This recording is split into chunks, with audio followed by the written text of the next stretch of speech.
अस्सलाम वालेकुम दोस्तों। उम्मीद है ਤੁਸੀਂ ਖੈਰੀਅਤ ਨਾਲ ਹੋਗੇ।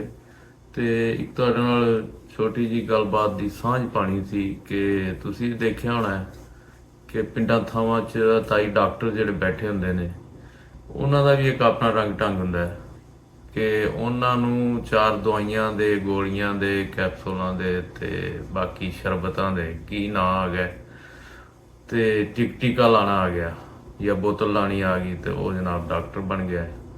ਔਰ ਮੈਂ ਇਹਦਾ ਵਿਟਨੈਸ ਹੈਗਾ ਕਿ ਸਾਡੇ ਕੋਲ ਹਸਪੀਟਲ 'ਚ ਦਾएं ਬਾएं ਦੇ ਪਿੰਡਾਂ 'ਚੋਂ ਆ ਕੇ ਲੋਕ ਇਹ ਕੰਮ ਕਰਦੇ ਸੀ। ਕੋਈ ਸਾਲ 6 ਮਹੀਨੇ ਉਹਨਾਂ ਨੇ ਆ ਕੇ ਤੇ ਦਵਾਈਆਂ ਦੇ ਨਾਂ ਟੀਕੇ ਲਾਣੇ ਤੇ ਕਿਹੜੀ ਦਵਾਈ ਕਿਹਦੇ ਵਾਸਤੇ ਇਸਤੇਮਾਲ ਹੁੰਦੀ ਉਸ ਤੋਂ ਬਾਅਦ ਜਾ ਕੇ ਆਪਣੇ ਪਿੰਡਾਂ 'ਚ ਕਲੀਨਿਕ ਖੋਲ ਲੈਂਦੇ ਸੀ। ਤੇ ਜ਼ਾਹਰ ਹੈ ਲੋਕ ਪਿੰਡਾਂ ਥਾਵਾਂ ਦੇ ਸਾਦਾ ਲੋਕ ਵੀ ਹੁੰਦੇ ਨੇ ਉਹਨਾਂ ਨੂੰ ਫਿਰ ਉਹ ਸਟੀਰੋਇਡ ਜਿਹੜਾ ਹੈ ਉਹ ਖਵਾ ਕੇ ਤੇ ਉਹ ਜੀ ਮਾਈਆਂ ਕਹਿੰਦੀਆਂ ਜੀ ਸਾਡੀ ਤਾਂ ਪੀੜਾਂ ਹੀ ਚੁਗੀਆਂ ਗਈਆਂ, ਮੁੰਡੇ ਨੇ ਅਜਿਹੀਆਂ ਗੋਲੀਆਂ ਦਿੱਤੀਆਂ।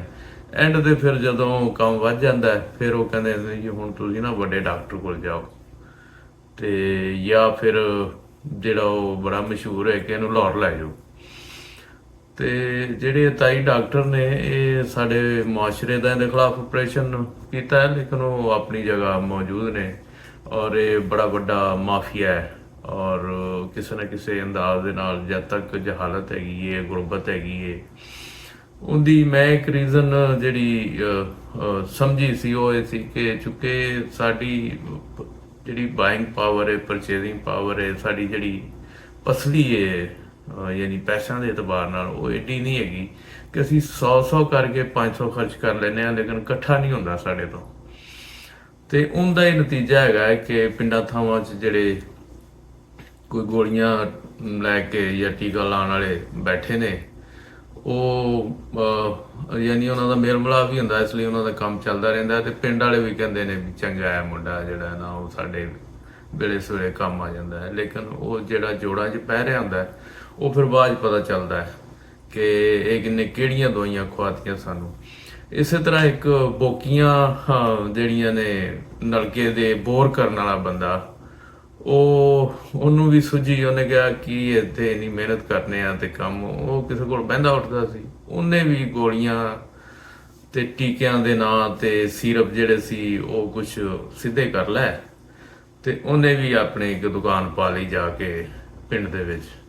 ਤੇ ਲੋਕਾਂ ਨੂੰ ਪਤਾ ਤਾਂ ਸੀ ਵੀ ਇਹ ਪਹਿਲੇ ਕੀ ਕੰਮ ਕਰਦਾ ਸੀ ਤੇ ਹੁਣ ਜੋ ਉਹਨਾਂ ਕਿ ਸਿਆਣਾ ਹੋ ਗਿਆ ਤੇ ਚਲੋ ਸਾਡੇ ਕੰਮ ਹੀ ਆ ਰਿਹਾ ਨਾ। ਤੇ ਨਲਕਿਆਂ ਦਾ ਕੰਮ ਲਾਉਣ ਦਾ ਕੰਮ ਤਾਂ ਖਾਲ ਸੀ ਤੇ ਇਹ ਮਰੀਜ਼ ਦਾ ਫਿਰ ਹਰ ਬੰਦੇ ਨੂੰ ਕੋਈ ਨਾ ਕੋਈ ਬਿਮਾਰੀ ਹੁੰਦੀ। ਉਹ ਫਿਰ ਉਹਦੇ ਕੋਲ ਇੱਕ ਦਿਨ ਅੰਮਾ ਜੀ ਆਏ ਤੇ ਉਹਨੇ ਕਿਹਾ ਪੁੱਤਰ ਮੇਰੇ ਨਾਲ ਤਾਂ ਬੜੀ ਰਾਤੀ ਭੈੜੀ ਹੋਈ ਏ, ਮੈਨੂੰ ਤਾਂ ਜਿਹੜੇ ਨਾ ਪੇਚਸ਼ ਹੀ ਆਉਂਦੇ ਰਹਿੰਦੇ ਤੇ ਇੰਨੀਆਂ ਕੁ ਪੋਟੀਆਂ ਆਈਆਂ ਤੇ ਮੇਰਾ ਬੁਰਾ ਹਾਲ ਹੋ ਗਿਆ ਤੇ ਵੀ ਜਾ ਕੇ ਤੇ ਹੁਣ ਤਾਂ ਮੈਂ ਮਸਾਂ ਡਿੱਗਦੀ ਟੈਂਦੀ ਤੇਰੇ ਕੋਲ ਆਈ ਆ ਤੇ ਮੇਰਾ ਨਾ ਕੋਈ ਇਲਾਜ ਕਰ ਦੋ। ਉਹ ਹੁਣ ਉਹਦੀ ਨਵਲ ਫੜ ਕੇ ਬਹਿ ਗਿਆ ਤੇ ਗੱਲ ਕਰ ਥੋੜੀ ਦੇਰ ਬਾਅਦ ਕਹਿੰਦਾ ਅੰਮਾ ਗੱਲ ਹੈਗੀ ਹੈ ਕਿ ਤੇਰੀ ਨਾ ਬੋਕੀ ਪੜ ਗਈ ਹੈ। ਅੰਦਾਜ਼ਾ ਕਰੋ ਕਿ ਉਹਦੀ ਤਸ਼ਖੀਸ ਤੁਸੀਂ ਹੈ ਕਿ ਹੈ ਜੋ ਨਲਕੀਆਂ ਵਾਲਾ ਸੀ। ਕਹਿੰਦਾ ਹੁਣ ਤੈਨੂੰ ਬੋਤਲ ਲਾਜ਼ਮੀ ਲੱਗਣੀ ਹੈ ਵਰਨਾ ਜਿਹੜਾ ਨਾ ਤੂੰ ਮੈਨੂੰ ਨਹੀਂ ਲੱਗਦਾ ਵੀ ਤੂੰ ਬਚੇਂਗੀ, ਤੂੰ ਵੈਸੇ ਖਤਮ ਹੋਈ ਪਈ ਹੈ। ਜਦੋਂ ਬੋਕੀ ਜੀ ਪਾੜ ਗਈ ਤੇ ਖਤਮ ਹੋ ਗਈ ਕਹਾਣੀ। ਤੇ ਉਹ ਹੁਣ ਅੰਮਾ ਪਰੇਸ਼ਾਨ ਹੋ ਗਈ ਤੇ ਕਹਿੰਦੀ ਪੁੱਤਰ ਹੁਣ ਤੂੰ ਜੋ ਮਰਜ਼ੀ ਕਰ ਤੇ ਮੇਰਾ ਅਜੇ ਟਾਈਮ ਨਹੀਂ ਹੈਗਾ ਤੇ ਮੈਂ ਮਰਨਾ ਨਹੀਂ ਚਾਹੁੰਦੀ ਤੇ ਮੇਰਾ ਕੁਝ ਕਰ ਤੂੰ। ਤੇ ਉਹ ਜਨਾਬ ਦਾ ਕੰਮ ਬਣ ਗਿਆ। ਉਹਨੇ ਅੰਮਾ ਨੂੰ ਜਨਾਬ ਲਟਾਇਆ ਬੋਤਲ ਲਾ ਕੇ ਤੇ ਉਹ ਤੋਂ ਬਾਅਦ ਹੋਰ ਡਰਾਇਆ ਤੇ ਉਹਨੂੰ ਦਵਾਈਆਂ ਦੇ ਕੇ ਉਹਨੇ ਆਪਣੀ ਦਿਹਾੜੀ ਲਾ ਲਈ।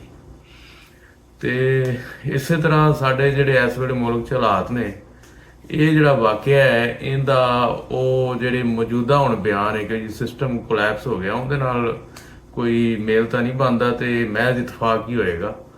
ਤੇ ਬਾਕੀ ਤੁਸੀਂ ਆਪ ਸਿਆਣੇ ਹੋ ਕਿ ਅੱਗੇ ਕੀ ਹੋਣ ਵਾਲਾ ਹੈ ਤੇ ਕਾਹਦੇ ਤੇ ਬਹਿਸ ਹੁੰਦੀ ਪਈ ਹੈ ਕਿ ਅਸੀਂ ਕਿਹਨਾਂ ਤਾਈਆਂ ਦੇ ਹੱਥ ਆਏ ਹੋਏ ਹਾਂ। ਤੇ ਇਹ ਅੱਜ ਦੀ ਗੱਲਬਾਤ ਸੀ। ਮਿਲਣਾ ਇੱਕ ਨਵੀਂ ਗੱਲਬਾਤ ਨਾਲ। ਰੱਬ ਰੱਖਾ।